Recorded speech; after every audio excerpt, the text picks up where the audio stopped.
Joining us now, Steve Scalise, House Minority Whip. Good morning to you, sir. Good morning. Happy Mardi Gras. And to you as well.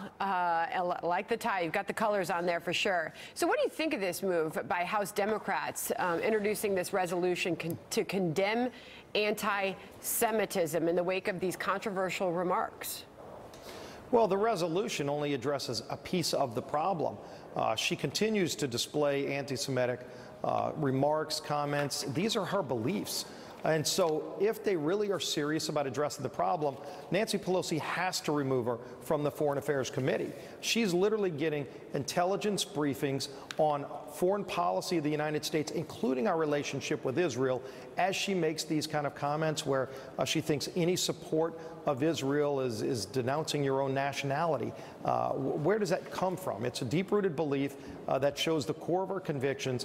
And again, everybody's entitled to their own beliefs, but why would you have her on a committee that important, that sensitive to our foreign policy, if she has those kind of anti-Semitic beliefs, unless you're willing to tolerate it? And it shouldn't be tolerated. She ought to be removed immediately from the Foreign Affairs Committee. She's only been in Congress since January. She's received widespread criticism, even from some or many in her own party.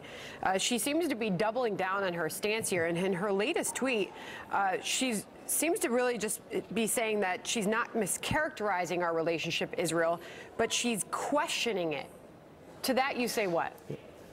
Well, first of all, everybody's entitled to their own beliefs. But if you want to sit on the Foreign Affairs Committee and objectively look at and help set the foreign policy of the United States of America, you shouldn't have anti-Semitic beliefs.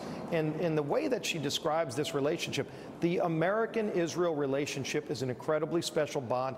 It's an incredibly bipartisan bond. Our nations have worked together, in many cases, in tandem on the same kind of foreign policy. When Iran wants to bomb Israel and destroy Israel, they also want to bomb and destroy America. So our foreign policy interests coincide a lot of times, but ultimately, if she has those kind of beliefs that expressing support for Israel is in some kind of way denouncing your American citizenship, I think she needs to get a deeper rooted understanding of the American and Israeli relationship to understand why our two countries are so interlinked on so many issues. We continue to await this news conference in Alabama, Congressman. If I could just move on to one last topic with you, and that is Democrats' move to cast this wide net into further probes of the president, now wide-ranging 81 people and organizations that will be the target from all of the president's walks of life. What is the move that you're witnessing here by Democrats? What are they trying to do?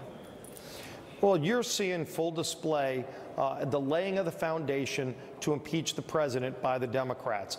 They don't want to get the facts. They first want to know what their end game is. Their end game is to impeach the president, whether or not the facts back it up. And so they've cast this wide net ridiculously. This is beyond a witch hunt. This was all supposed to be about collusion with Russia. There's been no collusion found between Russia and either presidential campaign. And so what they're doing is just trying to find any excuse to go and appease their base who wants the president impeached. They want to reverse the outcome of the election where the American people said Donald Trump will be our president. Donald Trump's doing a great job, by the way, of following through on his promises as president to get our economy back on track. They're not concerned about that. They want to shift back to socialism.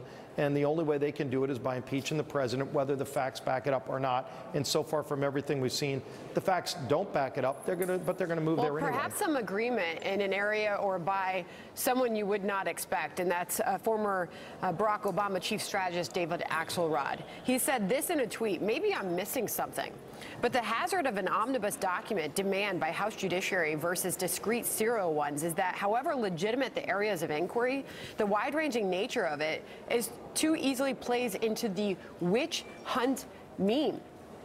From David Axelrod.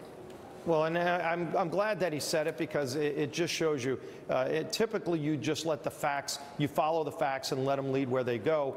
They've already decided where they want to go, and the facts don't back it up. So they've got to keep reaching wider and wider to see if they find anything. What they're really trying to do is cover for the fact that they've got a socialist agenda right now. You look at the Green New Deal, which would literally eviscerate manufacturing jobs in America. And oh, by the way, they'd send them to countries like China and India, where they emit 5 times more carbon to make those same things. So you'd actually have more greenhouse gases under the new Green Deal. It's just a plan to destroy manufacturing in America. They want to abolish ICE. They've got this open border idea. It's a very radical leftist agenda, and they're trying to hide it by going after the president personally. I want to end with the president's words here. He tweeted this out in response to the inquiry. Now that they realize the only collusion with Russia was done by crooked Hillary Clinton and the Democrats, Nadler, Schiff, and the Dem heads of the committees have gone stone cold crazy. 81 letters sent to innocent people to harass them. They won't get anything done for our country. Congressman Scalise, we'll leave it at that. Appreciate the tie. Les bon temps brûlé. Go Tigers. Happy Mardi Gras. Happy Mardi Gras. Go Tigers. Always good to see great you, being back with you. Yes. Come back soon. Thank you.